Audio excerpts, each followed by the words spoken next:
Assalamualaikum warahmatullahi wabarakatuh. Waalaikumsalam warahmatullahi wabarakatuh. Selamat pagi semuanya.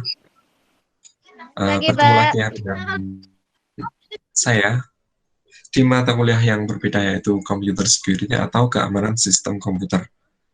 Sebelumnya mungkin ya 100% berarti bertemu dengan saya di mata kuliah sebelumnya, desain dan analisis algoritma dan pemrograman web.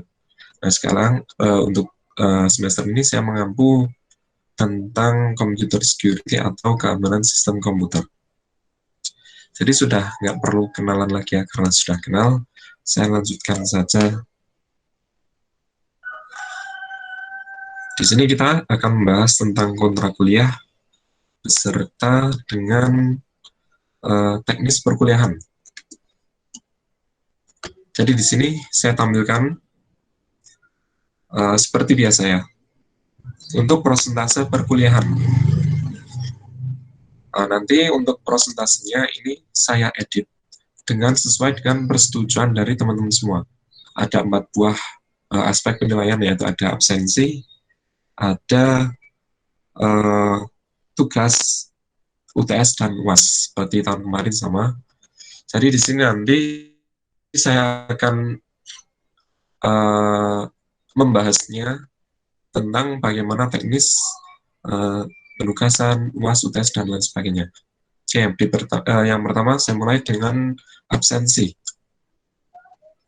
Jadi absensi akan saya ambil dari e-learning ya.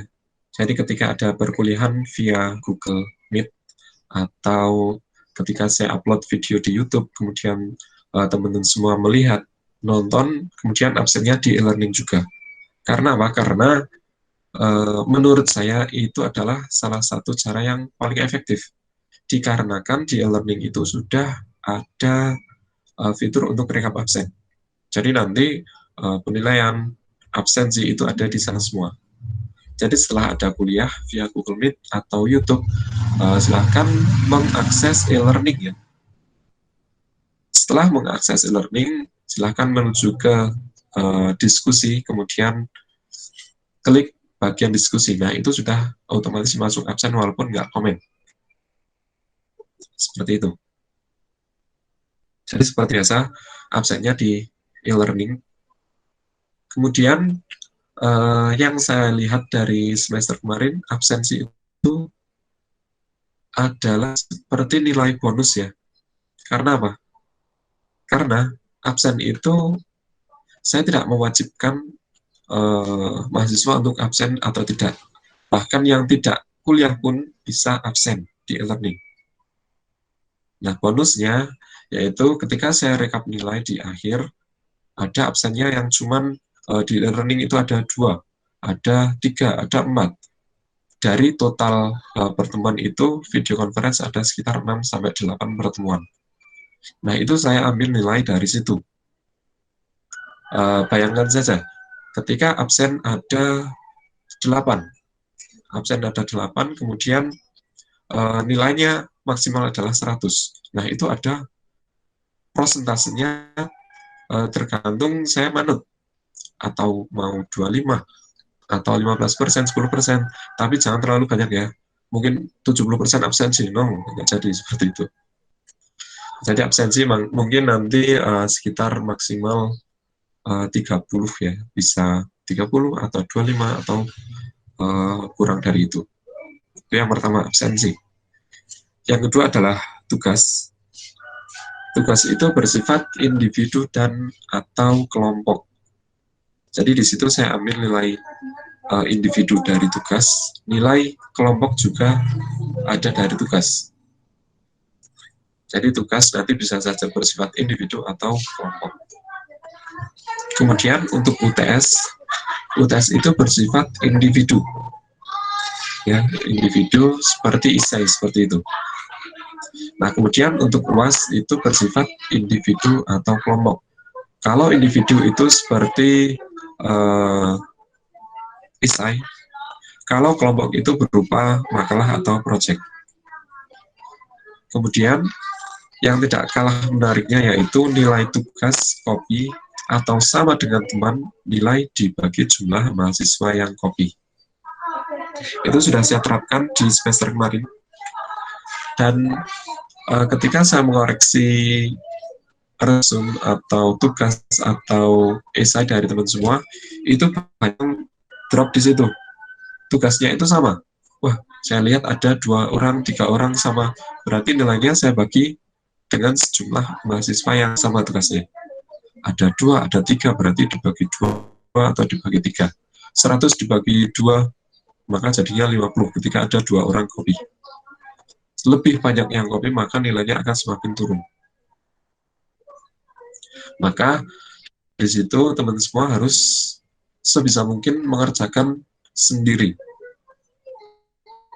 Ya, dikerjakan sendiri.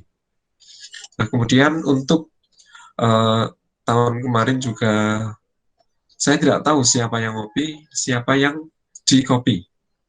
Apakah tugasnya si A, tugas si B, saya tidak tahu mana yang mengerjakan, tetapi akan saya bagi rata. Entah itu yang ngerjain A, entah itu yang B, maka itu tetap saya bagi rata. Biar adil gitu aja ya. Jadi saya sangat menghargai yang namanya originalitas. Orang yang mengerjakan sendiri, walaupun kerjaannya kurang tepat, itu lebih saya hargai daripada yang orang hanya ngopi saja. Seperti itu ya. Nah, untuk persentase penilaian ini nanti saya bahas di akhir saja. Jadi setelah teman-teman semua mendiskusikan di grup yang nggak ada sayanya, kemudian silahkan lapor ke saya, bisa lewat grup yang kita buat ya di Makul ini. Nah, untuk biar nggak terlalu lama nanti rapatnya ini, konferensinya. Seperti itu saja. Terus kemudian saya lanjutkan ke kisi-kisi ya, kisi-kisi kuliah, bagaimana cara mendapatkan nilai A. Jadi yang pertama adalah absensi 100%. Gampang banget. Ini nilai bonus. Tinggal ikut kuliah, nggak ikut kuliah, tinggal ke e-learning, absensi, selesai. Tetapi bonusnya, bagi yang ikut kuliah, maka dia dapat ilmu. Seperti itu. Yang nggak kuliah, dia cuma dapat nilai, sebatas nilai saja. Ilmunya kurang didapatkan.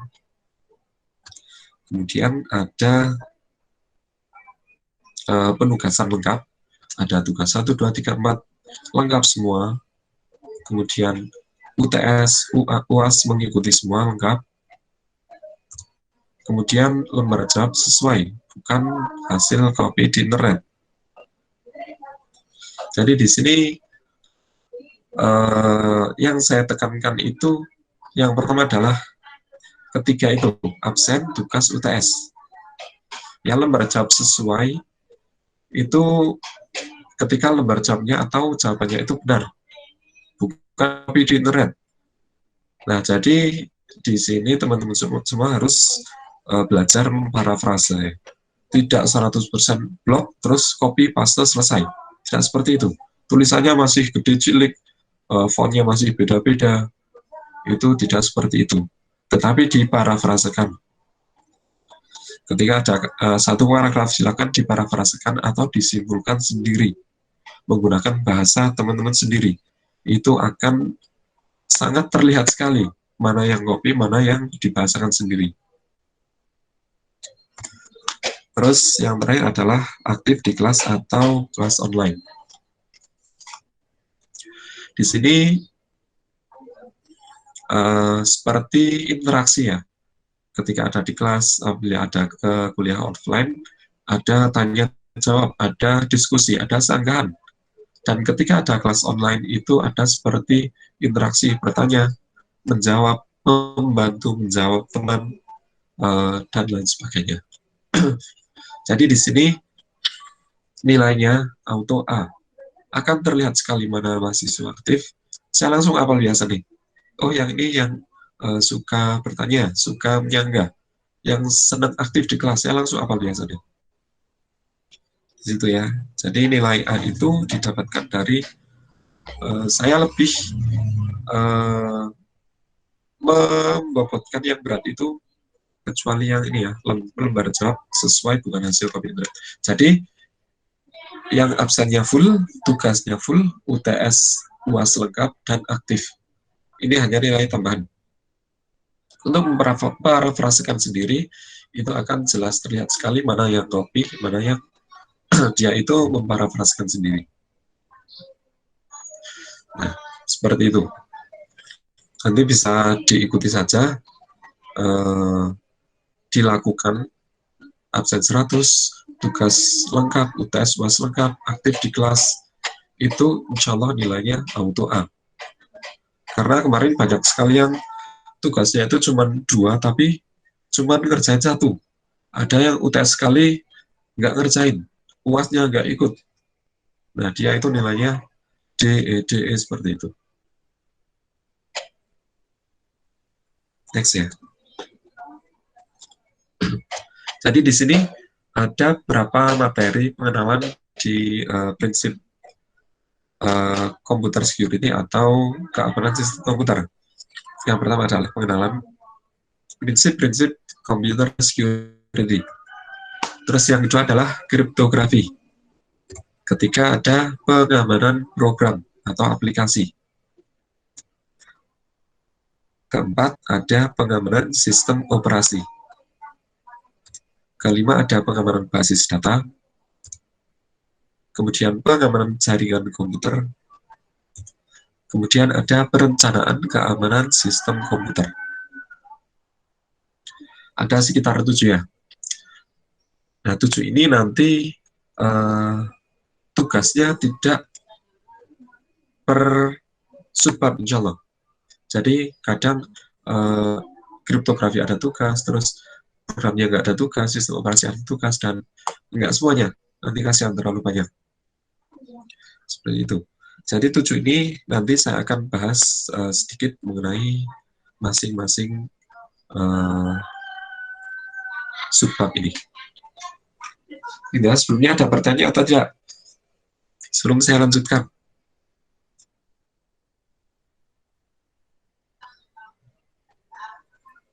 Belum, Pak. Belum, Pak. Belum. Oke, saya lanjutkan ya. Di sini yang pertama ada sebuah pertanyaan. Apakah teman-teman tahu di manakah satpam itu berada? Ada yang bisa jawab?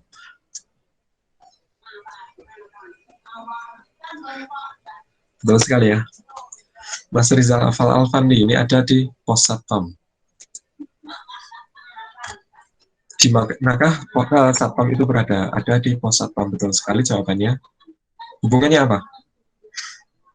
Nah, nanti ini akan sedikit saya hubungkan dengan kehidupan di sehari-hari biar teman lebih mengetahui. Di manakah satpam itu berada? Satpam itu berada di pos satpam. Tetapi ketika ada pertanyaan di manakah lokasi di lokasi apakah seyogyanya satpam itu ada?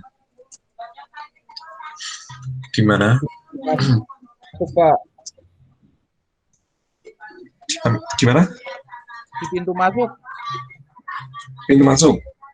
Ada yang keliling. Ada di mana lagi?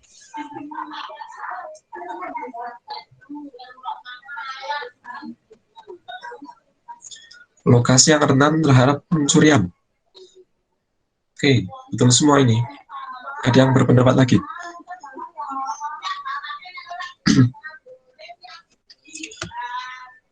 Nah, saya hubungkan ya, mengapa saya menanyakan hal yang seperti ini. Saya tanya dulu, sebelumnya, apakah ada di rumah teman-teman semua yang ada satpamnya di rumah? Ada nggak? Ada yang punya satpam di rumah sendiri? Ada?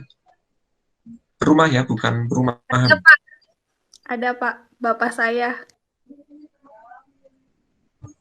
Nah, ada. Ini ada rumah orang kaya. Ada rumah macam-macam ya, ada banyak jawaban. Nah, ada di rumah saya, ada. Oke. Jadi begini, maksud dari Oke, Mas Erdin ada, saya rumah ada satpam. Oke, maksud dari mengapa saya menanyakan hal ini adalah satpam itu adalah ketika kita bahas satpam merupakan satuan pengamanan. Tugasnya apa? Jadi satuan pengamanan itu tugasnya untuk mengamankan. Nah, saya menanyakan lokasi mana? Lokasi apa? Jadi ketika ada sesuatu yang diamankan, pasti ada satpamnya. Maksudnya ada satpam, ya ada yang diamankan. Nah, di sini ada satpam biasanya ada di tempat seperti sekolah, ada di gedung, ada di universitas, ada di bank. Nah, mengapa ada tempat yang seperti itu? Jadi satpam itu dia tugasnya untuk mengamankan. Yang diamankan apa? Yaitu hal yang berkaitan dengan aset. Aset itu bisa berkaitan dengan fisik ya, aset fisik seperti kalau di bank ya, penyimpanan uang. Ada di sekolah itu logistik untuk praktek, misal ada komputer, ada laptop, ada perangkat-perangkat yang lainnya. Kemudian ada lagi di perumahan. Perumahan itu ada satpamnya biasanya, karena dia itu untuk menjaga kompleks tersebut. Yang jaga ya rumah-rumah yang ada di kompleks tersebut.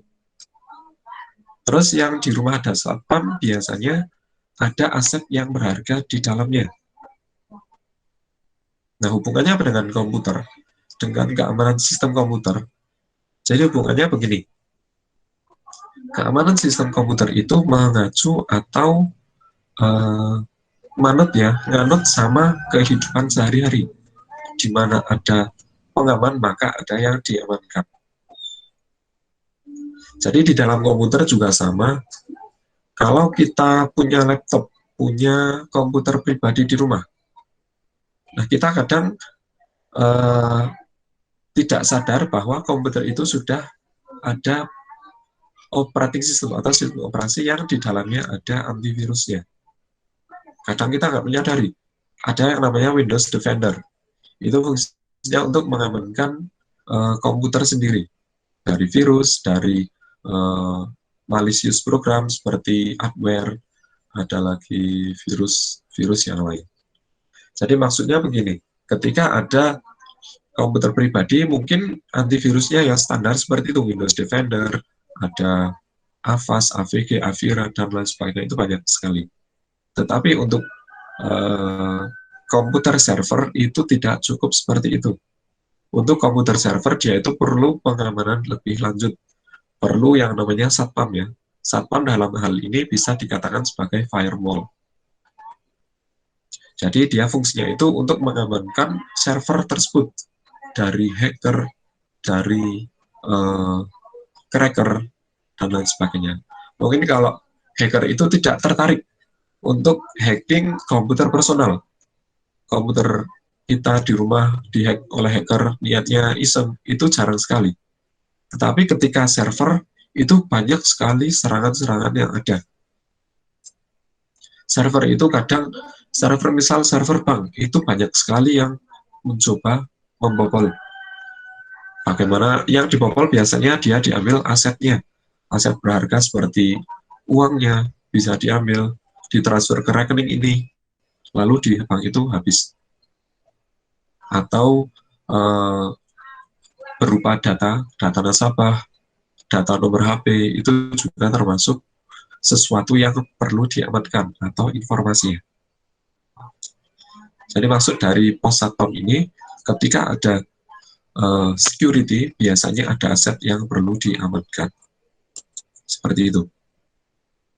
Nah, kita lanjut ke prinsipnya.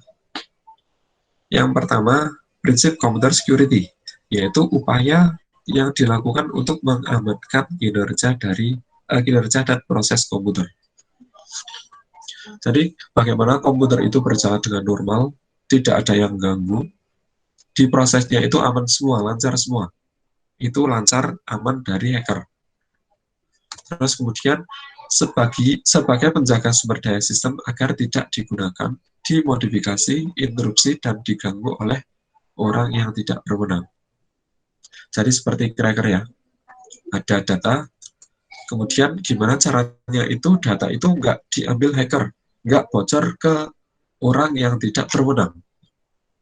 Mungkin kalau oleh orang yang berwenang seperti adminnya atau petugas bank itu mungkin bisa karena tahu cara masuknya, pakai password, pakai email, username, dan lain sebagainya. Dan kemudian keamanan bisa diidentifikasikan dalam masalah teknis, manajerial, legalitas, dan politis.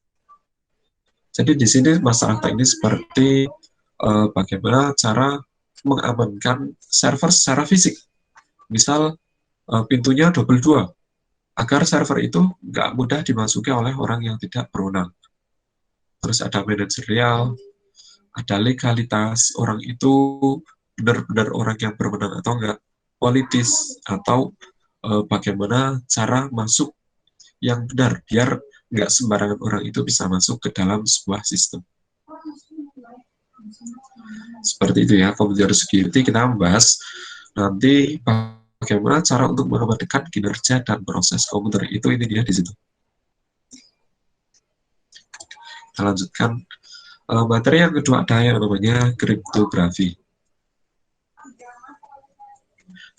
Kriptografi itu adalah keahlian dan ilmu berkomunikasi aman tanpa diinterupsi atau diketahui oleh pihak ketiga. Kita cek di sebelah kanan. Ada di sebelah kanan atas itu namanya SkyTel. SkyTel. Jadi di sini adalah salah satu kriptografi zaman purba ya. Zaman dulu sekali klasik. Ada kita membuat sebuah kertas tulisan acak seperti ini, AENTEIDL dan sebagainya.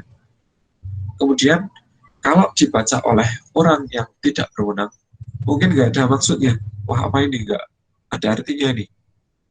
Nah, kemudian ketika orang itu tahu bagaimana cara membacanya, cara membacanya itu kita menggunakan sepotong kayu dengan ukuran diameter misal 2 cm.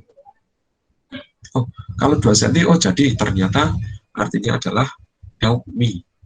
Ketika pakainya yang 3 cm, 4 cm itu pasti akan berbeda lagi artinya, karena akan geser hurufnya. Nah, itu contoh zaman dulu. Salah satu bentuk kriptografi klasik. Kemudian, di dalam sebuah kriptografi itu ada 3 buah istilah umum.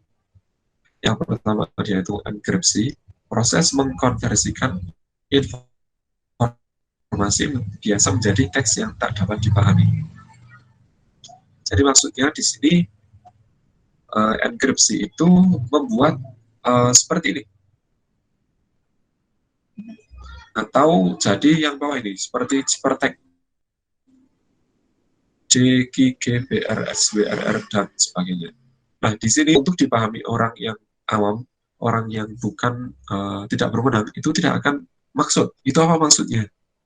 Nah, kemudian ada yang namanya dekripsi, atau memindahkan teksan yang tidak dapat dibaca menjadi teks yang dapat dibaca atau plain text. Nah, plain text itu seperti ini. Yang bawah ya. Ternyata arti dari cipertek DGG, BRX, dan seterusnya itu merupakan kalimat NU2, Brutus. Nah, itu salah satu contohnya. Kemudian ada satu lagi yang namanya case atau sandi. Kunci untuk melakukan enkripsi dan membalikan dekripsi. Nah, kuncinya itu yang mana? Yang ini. Yang ABC. Ternyata kunci itu A digeser sebanyak 1, 2, 3. 3 ke kanan. Jadi A itu jadinya D. B itu jadinya E. Dan seterusnya. Kemudian X, Y, Z itu kembali ke A, B, C. Itu yang namanya case. Kalau orang punya cipertek, nggak punya case-nya, dia nggak akan mudeng. Tetapi kalau orang punya cipertek dan punya case atau kunci di sini, tabel ini, ternyata ini tinggal digeser aja. Ternyata cipertek yang seperti ini dipaske sama sandinya atau case, itu akan jadi plain text seperti ini. Gitu. Yang kedua itu kriptografi ya. Jadi di sini ada banyak sekali macam algoritma kriptografi yang tujuannya pun sama, itu untuk enkripsi, dekripsi. Ada DES, AES, ada TUFIS, ada LUFIS, ada banyak sekali. Nah, ini nanti kita akan belajar tentang kriptografi itu. Kemudian selanjutnya ada yang namanya pengamanan program. Jadi di sini pengamanan program itu perlindungan program terhadap virus komputer dan pengendalian program terhadap ancaman lainnya atau bug. Mungkin kalau virus komputer itu sering sekali kita jumpai. Yang paling sering itu di flash disk. Ketika kita punya flash disk bersih, di laptop sendiri bersih, kita masuk ke perpustakaan umum, kita masuk ke warnet, kita masukkan flash disk ke komputer, nanti akan ada muncul virus. Kadang yang paling biasa itu copy of shortcut. Ada macam-macam sekali. Nah, ini bagaimana cara mengamankan program dari ancaman virus. Kemudian ada pengendalian program terhadap ancaman lainnya atau bug. Jadi di sini ada suatu program ketika dia itu dikasih virus, maka itu akan crash atau akan rusak. Nah, bagaimana cara mengamankan program agar tidak terjadi kerusakan seperti itu. Kemudian ada yang keempat ya, pengamanan sistem operasi atau operating system. Jadi pengamanan yang difokuskan pada sistem operasi. Seperti kita ketahui, hampir 90%, ya enggak adalah 80%, 90% orang Indonesia itu menggunakan sistem operasi Windows. Nah, sisanya sistem operasi yang lain seperti Linux, ada Ubuntu, itu banyak digunakan oleh yang pertama biasanya oleh server, digunakan oleh orang yang expert di bidangnya, di dalam bidang pengamanan, coding, banyak yang pakai Ubuntu juga. Nah, di sini ada salah satu pendapat mengatakan bahwa pertahanan terbaik adalah menyerang. Bahkan di dunia ini ada sebuah OS atau sistem operasi itu yang dikhususkan untuk menyerang, untuk melakukan hacking. Nah, tujuannya apa? Ada dua pendapat.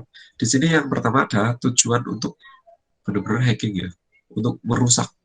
Ada sistem dihack, nanti misal bobol wifi, pakai OS ini bisa. Nah, ada yang pakai seperti itu.